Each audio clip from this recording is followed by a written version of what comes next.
말씀 민수기 36장 10절에서 12절 말씀을 보겠습니다.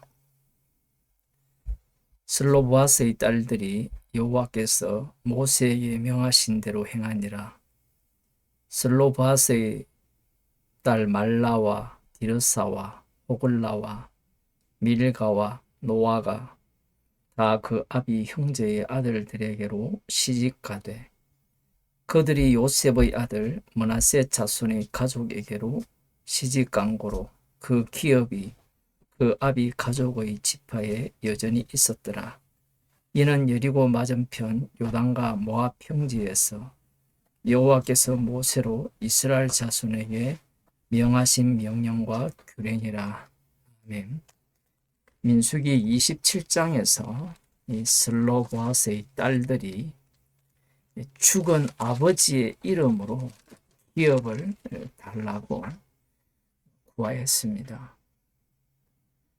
원래 여호와 하나님의 율법에 의하면 기업은 반드시 장자, 그러니까 아버지, 아들을 따라서 기업을 주시게 되어 있어요. 이들의 요청을 여호와 하나님께서 들으심으로 말미암아 새로운 율법이 추가가 되는 겁니다. 본래 아들 없이 죽어버리면 그 기업은 물려받을 자가 없을 거 아니에요. 그런데 이 슬로보아스의 딸들이 광야에서 죽은, 아들 없이 죽은 아버지의 이름으로 기업을 달라고 함으로 말미암아 여호와께서 새로운 율법을 주신 거예요. 실상 하나님의 심판을 이들이 고스란히 덮었었고요. 심판이 있었기 때문에 기업이 없어야 되는데 새로운 율법을 주셔서 그들에게 은혜를 베푸셔서 기업을 주신 겁니다. 율법이 계속해서 더해진다는 것은 죄가 더한다는 거고, 죄가 더 깊어진다는 것은 은혜가 그만큼 더 넘친다는 거예요. 로마서에 나오는 말씀이 여기에도 똑같이 적용이 되는 겁니다. 그런데 문제는 슬로보아스의 딸들이 기업을 주신다라는 약속을 받은 이후에 36장에 일어나는 이러한 사태가 일어날 것을 예상을 했겠느냐라는 겁니다. 우리가 그냥 쉽게 읽어버리면 무슨 이게 문제가 있느냐라고 할지 모르지만,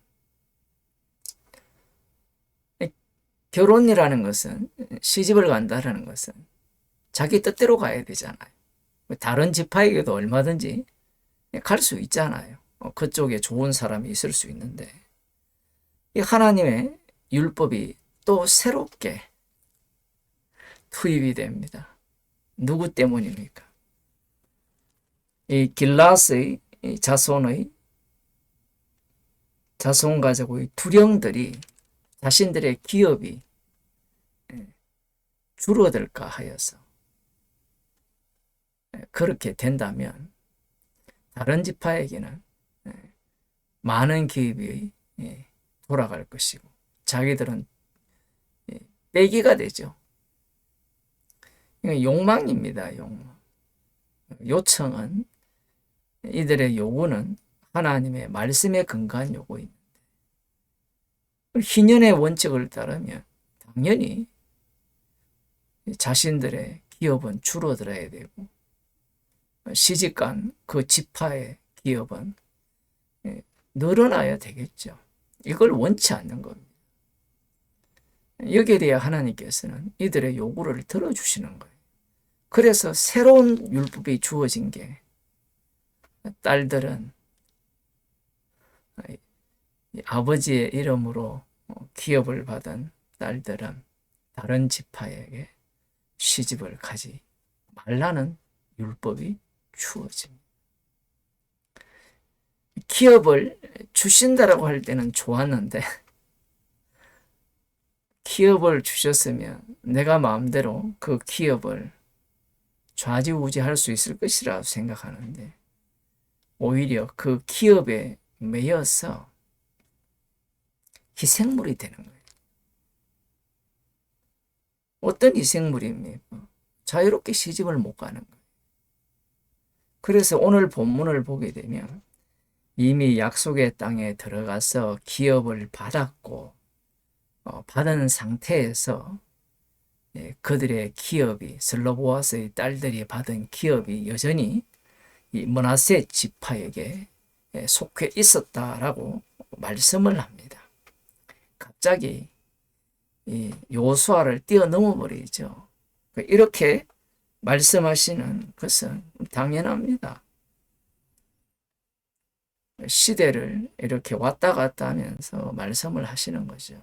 이미 완료된 상태에서 말씀을 기록하고 있기 때문에 그러한 겁니다. 이 기업을 받는다고 해서 좋아라 생각을 했지만 기업을 받는 자는 어떻게 받았는지를 반드시 보여주게 되어 있어요. 하나님의 심판으로 말미암아 기업을 받을 수 없어야 하는데 하나님의 긍휼로 기업을 받게 되었잖아요.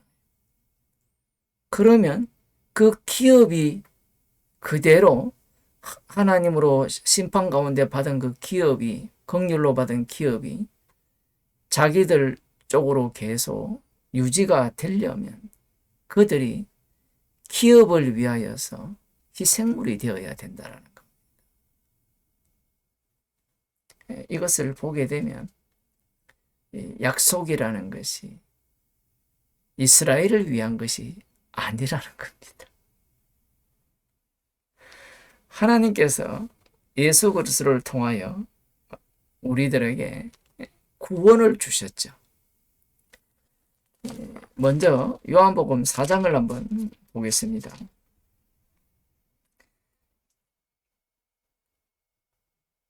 4장 10절에 보면 예수님께서 사마리아 여인에게 이런 말씀을 합니다.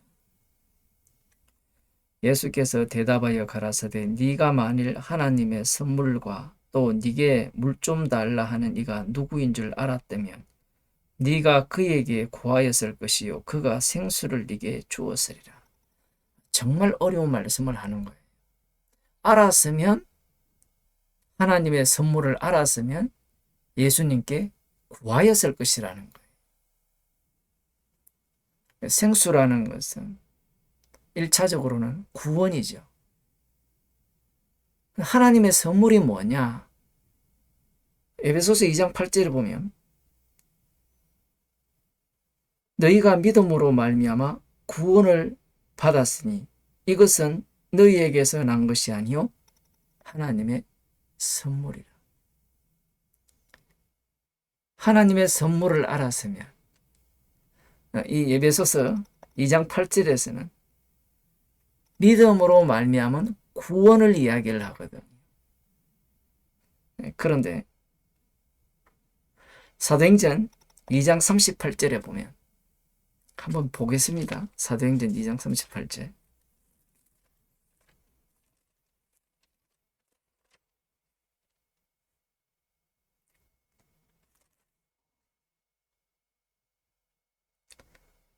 베드로가 가로되 너희가 회개하여 각각 예수 그리스도의 이름으로 세례를 받고 죄 사함을 얻으라. 그리하면 성령을 선물로 받으리니.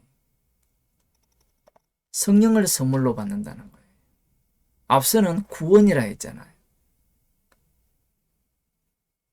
우리는 구원과 성령을 별개로 생각을 하는데 성령을 받았기에 성령을 선물로 받았기에 구원을 받은 거예요.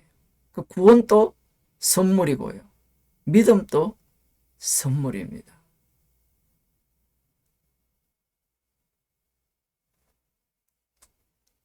예수님께서 이 그림자, 모형을 통하여서 보여준 그 약속은 성령이거든요. 십자가의 영입니다. 예수님께서 십자가에 달려 죽으시고 그 약속을 성도들에게 주신 거예요. 그걸 선물이라.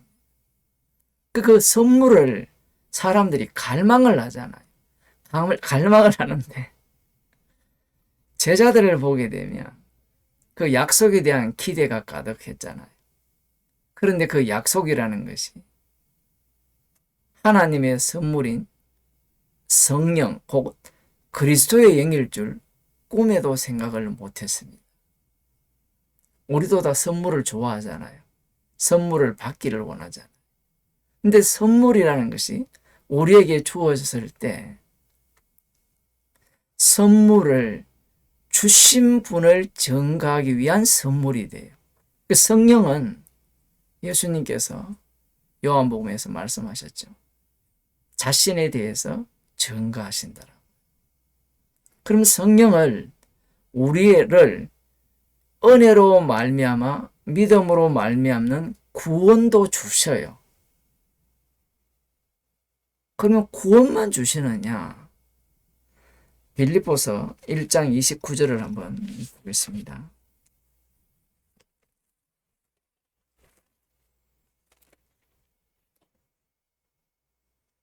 제가 읽어드리겠습니다. 그리스도를 위하여 너희에게 은혜를 주신 것은, 번역을 너무 잘 해놓은 것 같아요. 그리스도를 위하여 너희에게 은혜를 주셨다라는, 은혜를 달리 표현하면 선물이라고 보셔도 됩니다. 성령을 우리에게 주신 것은 그리스도를 위하여예요. 너희를 위한 게 아니에요. 너희를 위하여 은혜를 주셨다, 이렇게 말씀하는 것은 아닙니다. 그리고 하시는 말씀이 다만 그를 믿을 뿐 아니라 또한 그를 위하여 고난도 받게 하려 하십니다. 은혜를 주셨는데 그 은혜 속에는 무엇이 들어가 있느냐라고 하면 그를 믿는다라는 거, 그를 믿음으로 말미암아 구원을 얻는다는 게 있잖아요.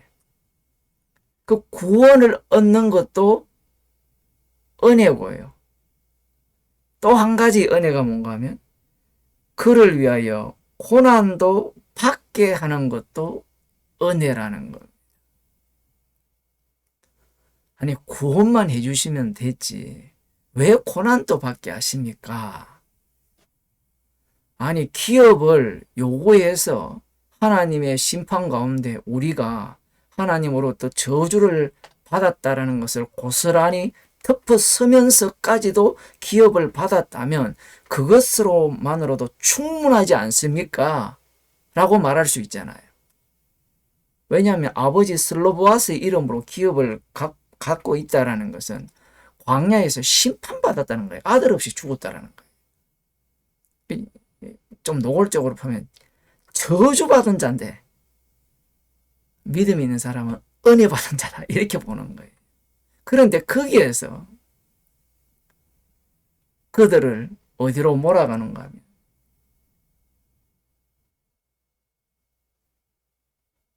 고난 속으로 집어넣는 거예요. 희생물이 되게 하는 거예요. 무엇 때문에? 받았기 때문에. 그래서 이들이 말씀에 순종을 하는데 그 순종의 모습이 희생의 모습. 이 민수기에서 굉장히 독특한 사건입니다.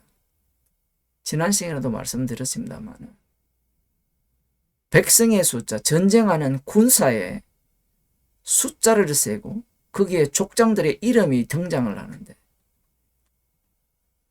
그들의 이름을 대임으로 장식하는 것이 아니라 슬로보아스의 딸들을 숫자를 세는 마지막에 붙여놨죠. 그리고 민수기 끝에 이들이 말씀에 순종하는 모습을 기록해 둔 거예요.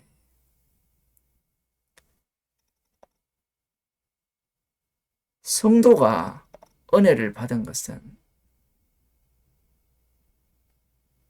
그리스도를 위한 거예요. 나를 위한 게 없습니다. 그래서 만일에 어떤 사람이 예수님이 우리를 위하신다. 성경에 나오죠. 뭐 성경에 있는 말은 마귀가 더 잘하잖아요. 우리를 위하여 은혜를 주시고, 우리를 위하여 선물을 주시고, 성령을 주시고, 우리를 위하여 축복을 주신다라고 말을 한다면 그 사람의 말은 사꾼이에요. 주님의 죽으심은 우리를 위함이 아니에요.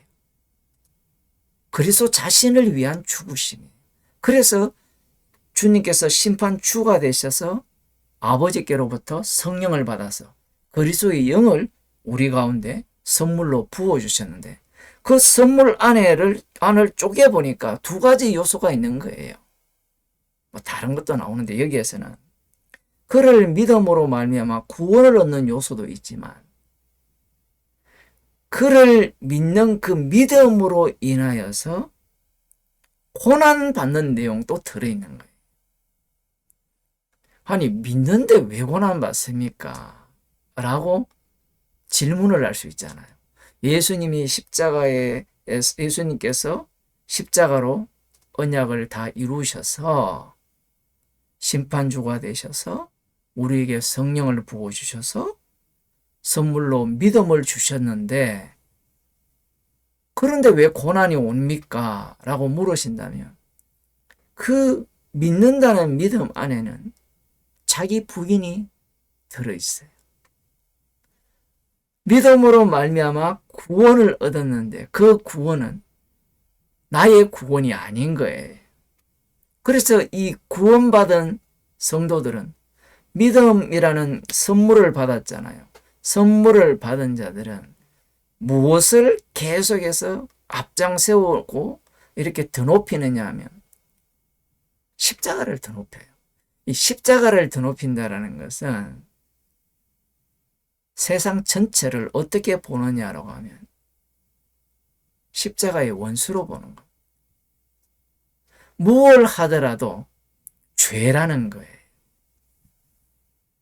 그러면 믿을 구석은 피뿐이라는 거예요. 자랑할 것은 예수 그리스도의 피뿐이라고 그걸 자랑하니까 사람들이 싫어하죠. 사람들은 무엇을 좋아합니까? 나를 인정해주고 인간답게 말해주기를 원하잖아요. 인간답다라는 게 가장 악마적이거든요. 마태복음 16장에 보면 네가 하나님의 일을 생각지 아니하고 사람의 일을 생각하는 거다. 사단아 물러가라고 말씀하셔놓고 사람이 가장 인간적인 일이 가장 악마적인 일인 거예요. 그것을 사람들은 요청하고 있고 요구를 하고 있는 거예요. 그래서 기업을 주셨으니까 이제 됐지 라고 하는 자들에게 십자가를 이야기하면 이미 얻었는데 십자가가 왜 필요해? 부활한 주님만 믿으면 되지. 부활한 예수님을 전해보세요.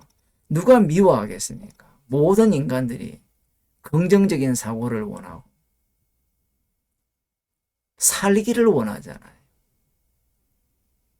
그들에게 십자가 지신 예수님만을 이야기한다면 인상을 찌푸릴 겁니다.